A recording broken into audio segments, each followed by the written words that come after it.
El campo evoluciona, nosotros también. Con Galicia Rural podés acceder a la mejor financiación para la compra de hacienda e insumos agrícolas con las principales marcas. ¿Cómo funciona? Los proveedores del agro ingresan la compra en la plataforma y vos la aprobás en Office Banking o la app. Galicia Rural, siempre junto al campo. Te contamos con orgullo que Santa Fe, tu provincia, es la segunda provincia que más exporta al mundo y que de los más de 190 países que existen, exporta a más de 135. Y por si no lo sabías, $1 de cada 4 de los que exporta Argentina surge de productos hechos por santafesinos. El gobierno de la provincia lleva adelante un plan estratégico para sostener y potenciar el desarrollo productivo, obras, conectividad, energía, financiamiento, vinculación. Santa Fe, provincia productiva.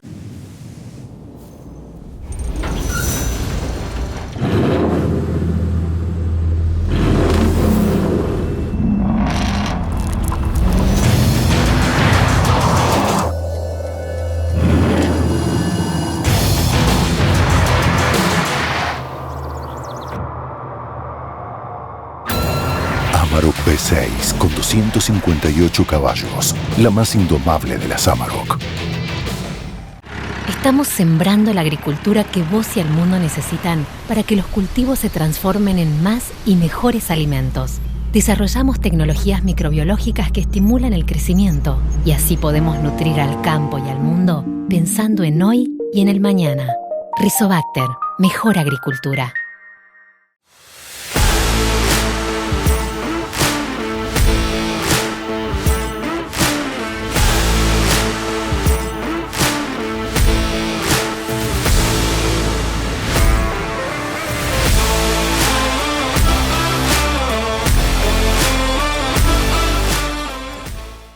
En Agrefert somos campo igual que vos. Y desde que establecimos nuestra misión en 1999 de contribuir a producir más y mejores alimentos, trabajamos incansablemente para darte el apoyo que necesitas.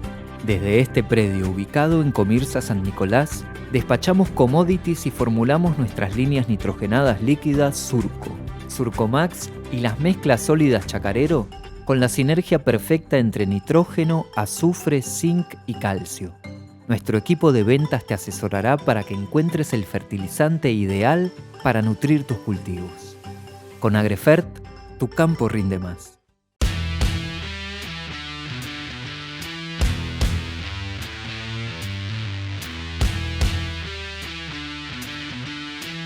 Bueno, muy buenas tardes, bienvenidos. Esto es otro episodio de Agenda Presente. Mi nombre es Vicky Capilla, estoy junto a María Francovic o Mechu para mí. Hola, Vicu, ¿Cómo andás? Bien, muy bien, ¿vos? Muy bien, muy contenta de estar acá nuevamente. ¿Extrañás a Rodri, de Rodri Mechi? Pero extraño. A Rodri a Tincho. Que a Rodri- Estoy ocupando su lugar, a ver si me caen sus conocimientos. Vengan a mí, vengan a La mí. memoria, yo quisiera tener la memoria del rey. La verdad que sí. Por favor, pero bueno, estamos aquí en otro episodio de Agenda, día martes. Pero bueno, ¿qué vamos a estar viendo el día de hoy? Vamos a estar reviviendo un episodio sobre inoculación de soja. Muy bien, y vamos a estar también pasando algo de contenido de lo que fue el congreso de APRESID con el gran Martincito Reinaudo. ¿Te parece, antes de meternos en tema de soja, queremos agradecer a la Bolsa de Comercio de Rosario que nos hace esta bellísima transmisión y agradecer a las empresas que nos acompañan, querida Mechu, van a estar con vos y conmigo todo el resto de la tarde. A Banco Galicia, Volkswagen, Agrefert, provincia de Santa Fe, Rizobacter y a Metal Force. Si les parece, vamos a ver el primero del tema del día. Vamos. Tenemos a Fermín Massini del otro lado, que ya nos ha acompañado en otras oportunidades, en este caso como gerente comercial de la firma Biofilm. Así que, Fermín, si nos estás escuchando, te saludamos. Buenas tardes. Buenas tardes, ¿cómo les va? Bien, Como bien dice Martín y Vicky, bueno, estamos en la previa de lo que va a ser la campaña gruesa. Yo estuve en algunas oportunidades con ustedes, bueno, ahora del lado de una empresa con unos amigos, socios. Nos contabas un poco acerca de Biofilm. Si querés contanos de este nuevo proyecto, cuándo empezaron, en qué consiste, para conocer un poquitito más. Dale. Biofilm es una empresa que se forma hace 5 años, es una empresa joven, conformada por jóvenes, buscando productos biológicos para ser aplicados hoy en la agricultura actual.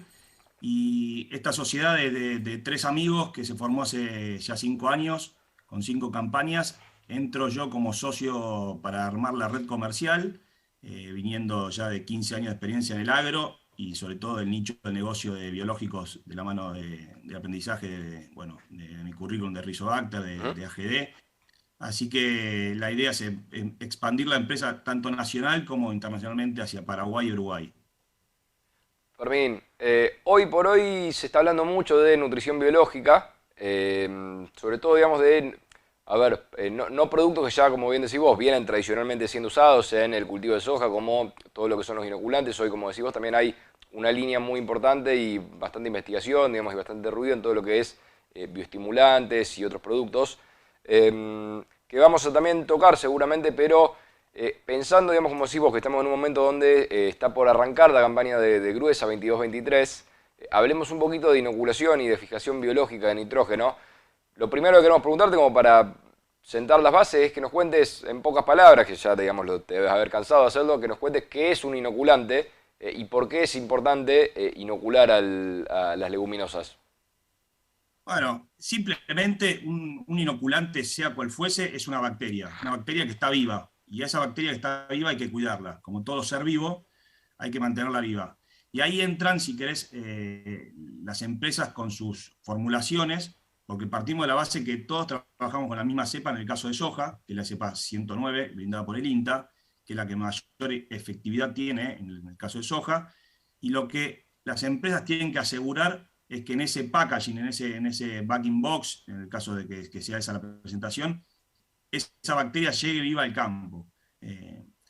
Vos me hiciste dos preguntas, la segunda, ¿qué es lo que tenemos que visualizar? Bueno, nosotros podemos tener diferentes formas de constatar que esté viva esa bacteria. Primero, en la presentación que viene, y segundo, una vez que la introducimos a campo, normalmente lo que podemos hacer en estados ya reproductivos es sacar una planta muy suave, porque los nódulos se desprenden, y cortar un nódulo al medio simplemente, y ahí vamos a darnos cuenta si está rojizo, está activo; si ya no está rojizo, no está activo, no está entregándonos lo que estamos buscando, que es nitrógeno en este caso, ¿no?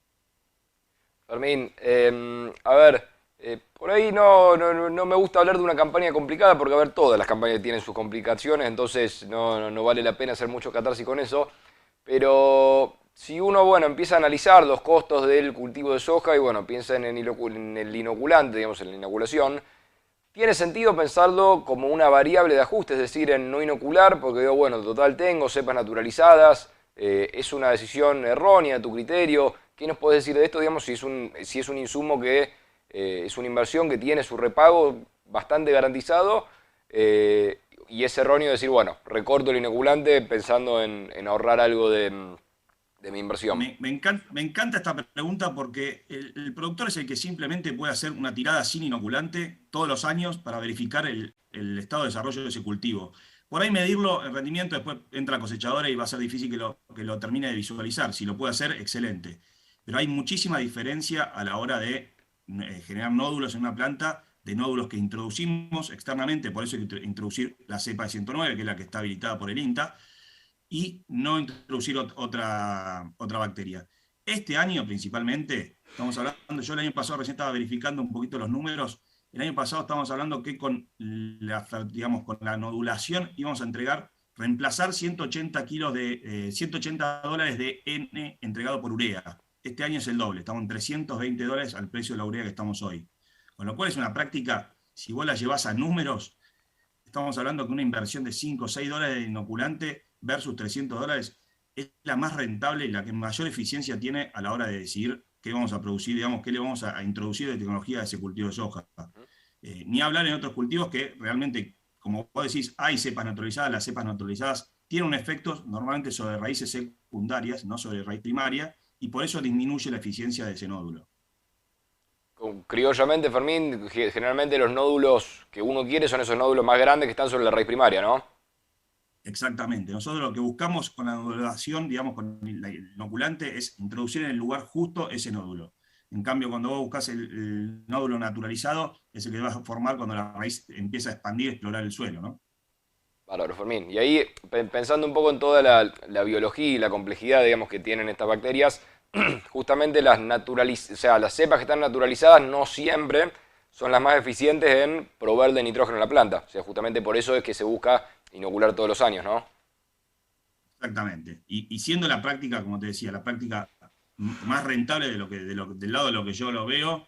Después uno puede agregar, cuando habla de inoculantes, habla normalmente de tratamiento de semilla, de packs, ahí entran defensivos, empiezan a encarecer si querés ese tratamiento, pero ahí ya hablamos de otra cosa diferente. Me parece que hablar de no inocular sin hacer una práctica a campo, año tras año, si quieren, para probarlo, y pueden comparar empresas, me parece que no es algo viable. Me parece que hay, yo lo llamo un biribiri dentro de la agricultura, decir, che, ¿dónde puedo ahorrarme un dólar? Y me parece que es el peor lugar para ahorrártelo. Claro, sí, sí.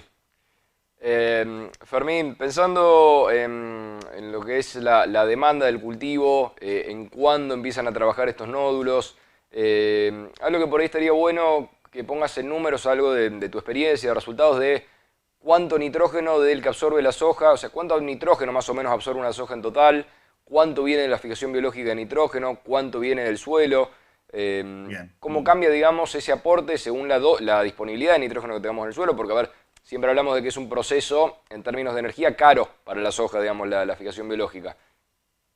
Perfecto, perfecto. Bueno, un punto de partida es importante. Si nosotros tenemos mucho nitrógeno en el suelo, la planta es muy inteligente, no va a generar la simbiosis, no va a generar que ese nódulo se forme porque encuentra nitrógeno barato del suelo. Normalmente nuestros suelos no tienen tanto nitrógeno, por eso necesitamos el aporte del nódulo.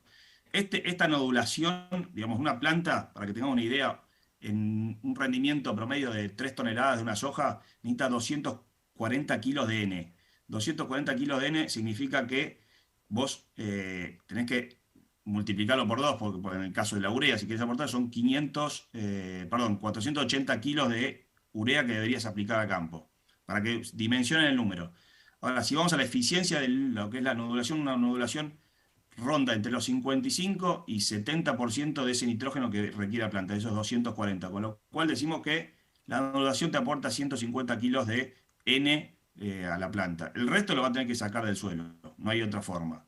O lo podés aplicar. Si vos aplicás, el problema que vas a encontrar es que, lo que te mencionaba al principio, hay una competencia entre la nodulación y la urea o el nitrógeno que va a dar en el suelo. Entonces, llevándolo a números, si vos tenés 150 kilos de N aportados por lo que te decía al principio, 150 kilos de N aportados por la nodulación, son 300 kilos de urea reemplazados. Hoy, a $1000 que está la urea aproximadamente, pues más o menos, puedes ir a 900, pero para redondearlo, son $300 por hectárea. Para llegar a esos 3 toneladas de rendimiento, ¿no? Imagínate en rindes más altos el aporte que tenés que entregarle. Clarísimo, Fermín.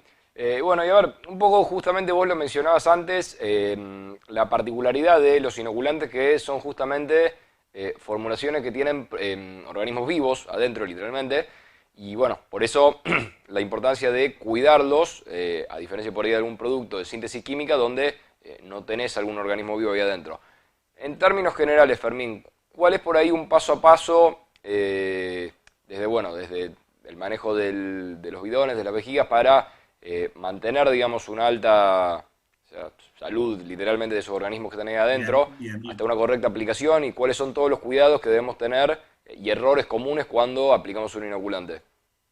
El primer error común es pensar que un producto, por ser más caro, va a ser mucho mejor y puedo hacer cualquier cosa en su aplicación. Como yo dije, es un ser vivo, todos trabajamos en el mismo ser vivo, puede tener un poquito más de tecnología, aditivos dentro de ese packaging, pero a la hora de aplicarlo tenemos que hacerlo a la sombra, porque el primer efecto de mortandad es los rayos solares. Entonces, lo primero que hay que dejar bien claro es que cuando nosotros vamos a inocular, sea el producto que sea, tratemos de hacerlo a la sombra. Tratemos de que el carro quede tapado. Eso es lo primero. Yendo a lo que vos decís de almacenamiento, manipulación, bueno, las empresas han mejorado muchísimo los packaging de los productos, las cajas, los backing box, digamos, el espesor de ese backing box para que no pasen esos rayos, para que no pase la temperatura que se mantenga. En el caso de almacenamiento, por ejemplo, antiguamente, no sé si recordás, se usaban heladerita de Tegopor, hoy no existe más, gracias a Dios, se mejoró muchísimo. La heladerita, guárdensela para la cerveza. En el caso del almacenamiento hay que buscar lugares frescos, galpones con altura es ideal, lugares donde no haya más de 30 grados de temperatura. Eso es principal. Después, como decía, el packaging, que adentro de las cajas, por más que haya un buen backing box, que la caja adentro no tenga puntas filosas que terminen rompiendo ese backing box. Cualquier apertura de esa vejiga hace que entre el patógeno externo y ese inoculante muera, es muy susceptible. Y por último, el vencimiento y la concentración. Me parece que, lo digo último, lo primero en realidad que habría que mirar. Si el vencimiento es muy corto, tengamos cuidado porque esa viabilidad de las bacterias va a empezar a disminuir, y miremos la concentración también. Desde Biofilm siempre recomendamos, nosotros trabajamos 1/10 a la 10. Es una concentración altísima de bacterias, la más alta hoy del mercado, con lo cual busquemos lo mismo, busquemos eso, con lo cual la viabilidad de esas bacterias va a disminuir a partir del vencimiento, pero vas a llegar con buena viabilidad, por más que tengas un vencimiento corto, ¿no? Si te quedaste con producto.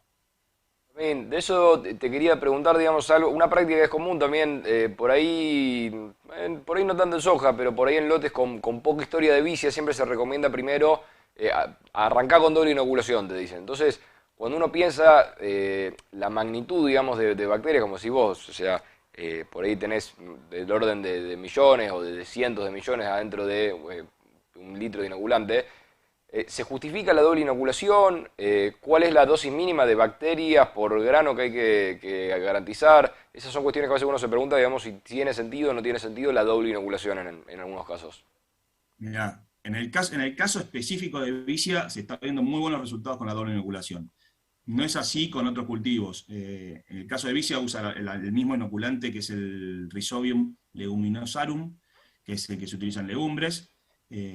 Hoy está en expansión el mercado de vicia, claramente. Es un mercado igual chico, no tiene el potencial y llegada como el cultivo de soja, pero hoy hay una ventana enorme. Se está aprendiendo, la realidad que no es un cultivo que se lo conocía tanto. Tuvo una expansión rápida estas últimas 2 campañas, creció muchísimo, también porque se está encontrando resultados muy buenos atrás de la vicia, ¿no? Pero bueno, se está aprendiendo a cuándo hay que cosecharla, cuándo hay que cortarla, porque también tiene un tema de extracción de agua al final del cultivo que puede perjudicar tu objetivo de producción de grano después, ¿no? Fermín, cuando ahí volviendo un poco a lo que es el tema protección, digamos, del inoculante, pensaba también, bueno, una práctica que es muy común junto con la inoculación es el curado de la semilla con fungicidas, con insecticidas. ¿Cómo afecta, digamos, estos tratamientos, o cómo pueden afectar tratamientos de curasemillas a la viabilidad de los inóculos? Por ahí, digamos, también se abre toda una línea de curasemillas biológicos que puede llegar a ser más importante. ¿Cómo es la selectividad? Digamos, ¿son todos los curasemillas iguales? ¿Tienen el mismo comportamiento? Bien, no. Como todo producto, depende ahí de la formulación de cada empresa.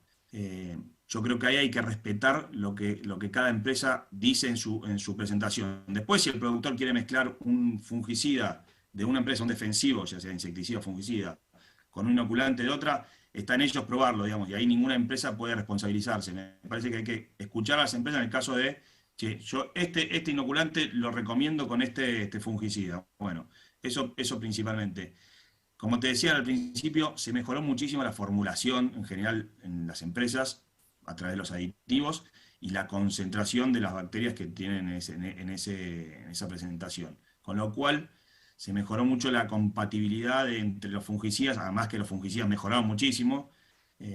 Esa compatibilidad hoy nosotros tratamos de comprobarla con productos externos porque sabemos que el productor compra en un lado y compra en otro, entonces tratamos de que haya una respuesta a la hora de que nos pregunten, ¿puedo utilizar tu inoculante con el fungicida de tal empresa? Y mira, nosotros lo tenemos probado en laboratorio, avanzá, no va a haber ningún problema. Pero siempre consulten a las empresas. No sé qué otra pregunta me habías hecho ahí, si querés repetirme. No, venía por ese lado, Fermín, de la interacción inoculantes y curasemillas, si había que tener algún resguardo, como para no bajar de la viabilidad del inóculo, ¿no? No, lo único, hoy si querés, me preguntaste de los biológicos. Bueno, hoy también el tema de los biológicos está muy bien, anda muy bien. Hay que conocer qué enfermedades y qué inóculo inicial hay en esa semilla, analizar la semilla principalmente, porque la realidad que lo biológico es muy bueno, pero normalmente es más preventivo que erradicante. Claro. No sé si se entiende, digamos. Sí. Creo que es algo que se viene, que hay que utilizarlo, pero hay que saber cómo utilizarlo. Y en el caso de, perdón, se me fue, tenía un hilo ahí para agarrar. En el caso de los bioestimulantes, que vienen creciendo también, tengamos cuidado, porque hay bioestimulantes que a base de zinc, por ejemplo, matan todo lo que es bacteria, con lo cual también tengamos cuidado qué vamos a utilizar a la hora de tratamiento de semilla. Ahí quería llegar, perdón. Perfecto, Fermín, y me das pie para preguntarte un poco acerca de bioestimulantes. A ver, si hablamos, digamos, por ahí es medio semántico el tema, pero un inoculante puede ser considerado un bioestimulante. Y por otro lado, bueno, a ver, hablamos mucho de nitrógeno. ¿Qué otros nutrientes, digamos, entran a jugar cuando hablamos de bioestimulantes? Podría hablar, no sé, de fósforo, de micronutrientes. ¿Qué es lo que se busca, digamos, al agregar un bioestimulante, aparte de los inoculantes, cuando tratamos la semilla? Bien, hay un mundo atrás de los bioestimulantes. Están los bioestimulantes químicos, los bioestimulantes biológicos, los biofertilizantes, bueno, hay de todo. Hay empresas que con un estilo de marketing te posicionan algo que está hace muchos años, los PGPR, no sé si los recordás, son productos buenísimos, pero que al manipularlos son bastante complicados. En maíz, por ejemplo, tenés resultados excelentes, me voy de cultivo, donde ves respuestas muy buenas, girasol lo mismo, pero la práctica de tratar la semilla es la que más dificulta el avance de esas tecnologías. Se está tratando de hacer algo digamos, en sociedad con las grandes empresas de semilla, porque es ahí donde va a salir el producto realmente, y la realidad es que los resultados son muy positivos. Nosotros de Biofilm hoy tenemos 2 productos, uno es el ProZinc y otro es el Bio3 en el caso de semilla, y después un bioestimulante, lo que es foliar, que es el Gold List, que lo que son aplicaciones, digamos, ya antiguamente se hacían aplicaciones cuando vos tenías algún estrés, hoy se están utilizando esas ya dentro del esquema de aplicación del cultivo, con el fungicida. Con lo cual es algo que está muy de moda, pero hay que escuchar a las empresas y saber cuándo utilizarla, porque el problema de estos productos, si no sabes cuándo utilizarlo, ahí tenés un error de concepción de uso, ¿no? A ver, y digamos, ¿en dónde está la clave del cuándo utilizarlo? Bueno, ahí vas a cada definición de cada empresa. Si vos tenés un estrés, claramente es después del estrés, eso seguro. Nosotros hoy, por ejemplo, en trigo estamos recomendando el Gold List de Z22 a Z39. Normalmente se aplica en Z39 por un tema de que entra el mosquito al aplicar el fungicida. Entonces, hay un tema entre eficiencia y momento de aplicación que, bueno, está en discusión de qué es más importante. Para que tengamos una idea, depende del bioestimulante, también los bioestimulantes pueden tener componentes que ayuden a los fungicidas a ser más eficientes, con lo cual hay toda una discusión en ese paradigma. Se está aprendiendo en el mismo momento que se está utilizando el producto, es una realidad. Pero los resultados son concretos, los números, la verdad que son impresionantes. En el caso de girasol, maíz, soja, trigo, ahora estamos haciendo ensayo en papa con Gastón Viani ahí en Balcarce, bueno, la verdad que estamos muy contentos con los resultados que estamos encontrando. Pero bueno, como vos decís, es algo nuevo, hay que aprender, digamos, junto con el productor y junto con los referentes en esta temática. Perfecto, Fermín. Y a ver, pensando un poco hacia adelante, sabemos que, a ver, no por ser alarmista, pero todos los nutrientes que tengan alguna fuente de combustible fósil como origen, eventualmente, digamos, van a, eventualmente por ahí puede estar más lejos, más cerca, pero ir bajando su uso en la agricultura, y por eso creo que hoy también todo lo que es el paradigma de la nutrición biológica cobra tanta importancia. De hecho, por ejemplo, no sé, aprovechando un poco de tirar el chivo del Congreso Presid, el año pasado tuvimos en el Congreso a una persona de UC Davis que estuvo hablando de fijación biológica de nitrógeno en cereales, por ejemplo. Por ahí desde tu experiencia, desde tu conocimiento, para compartir por ahí no cuestiones que hacen tanto al lote y al manejo del día a día, pero cuáles son algunas de las cuestiones así muy disruptivas que pueden ir apareciendo en la agricultura, en todo lo que es nutrición biológica y uso de bioestimulantes, que por ahí valga la pena mencionar, simplemente para tener una idea de qué es lo que se puede llegar a venir. Mira, me voy con este concepto también, ¿no? El productor argentino utiliza tecnología muy rápidamente cuando el valor de las hojas, maíz, de los commodities internacionalmente se pagan. Estos 2 años fue creciendo mucho el uso de tecnología, es un sub y baja, pero una vez que lo utiliza y ven resultados, lo incorporan dentro de su manejo. Creo que falta N de usuarios en los productos biológicos, en los bioestimulantes, claramente hay un mercado enorme creciendo.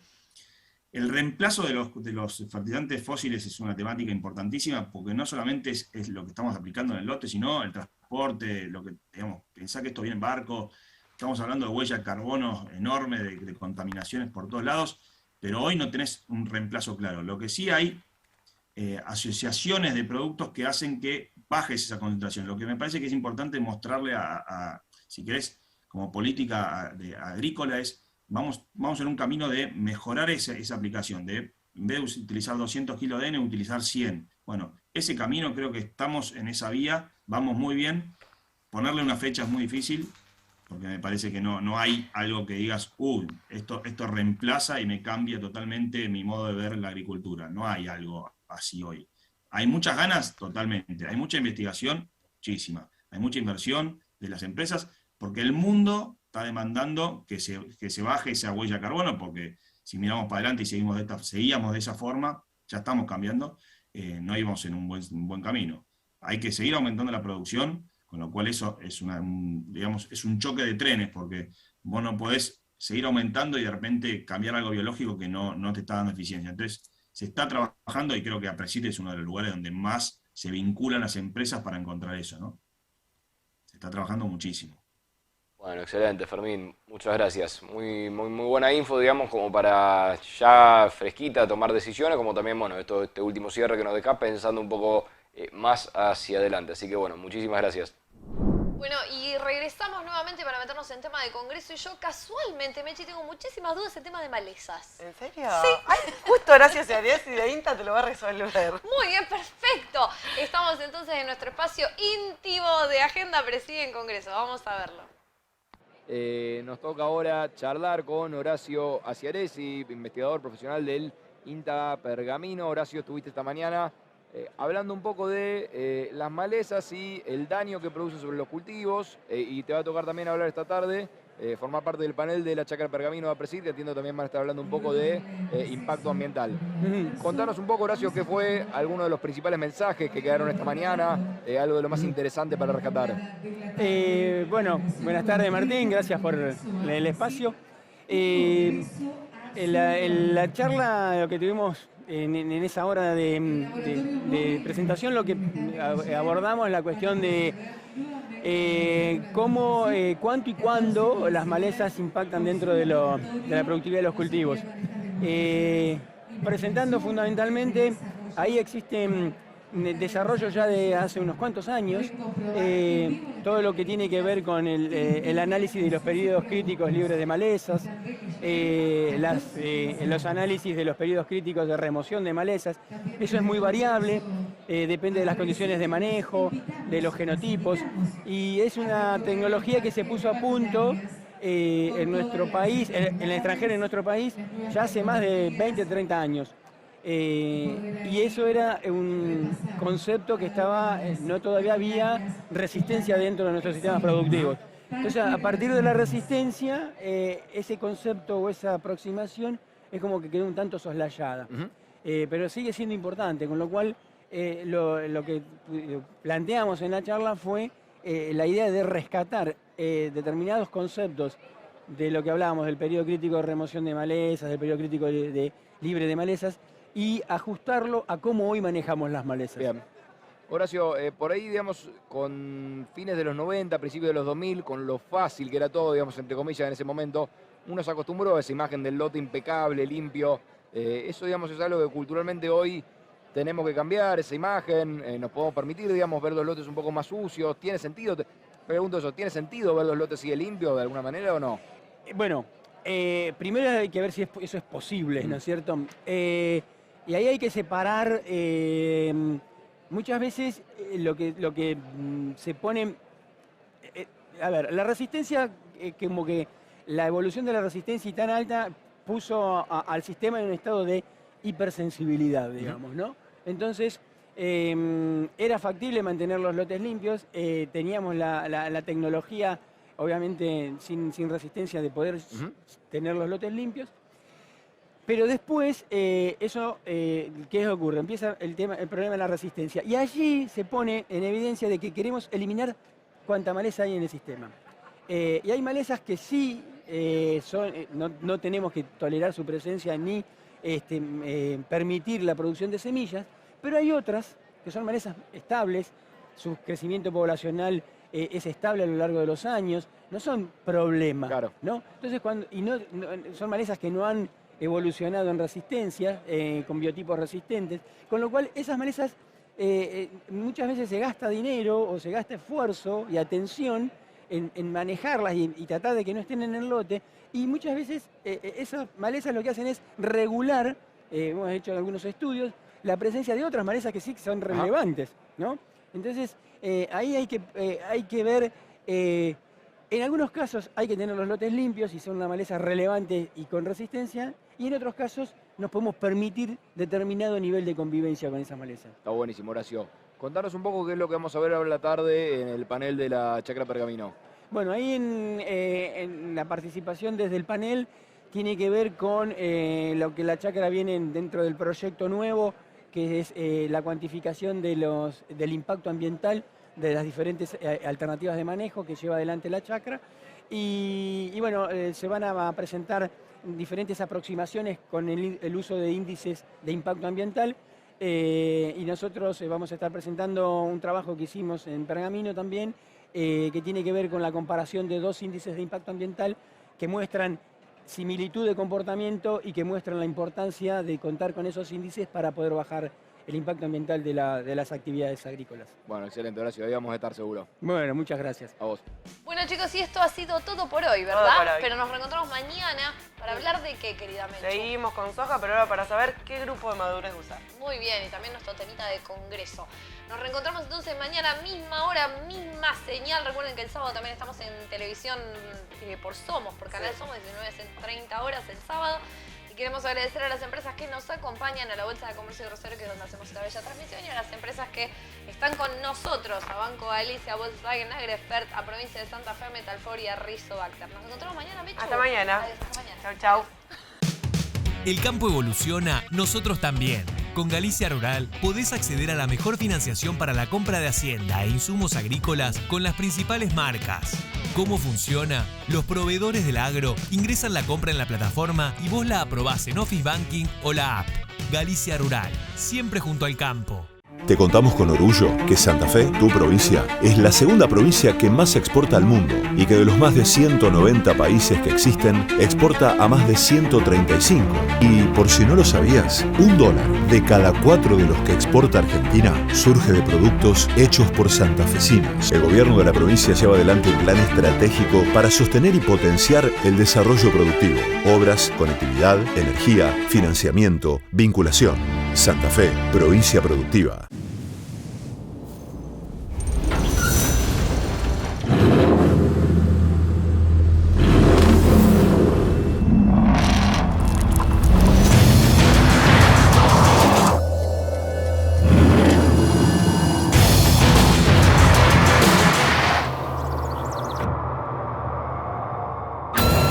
Amarok V6 con 258 caballos, la más indomable de las Amarok. Estamos sembrando la agricultura que vos y el mundo necesitan para que los cultivos se transformen en más y mejores alimentos. Desarrollamos tecnologías microbiológicas que estimulan el crecimiento y así podemos nutrir al campo y al mundo pensando en hoy y en el mañana. Rizobacter, mejor agricultura.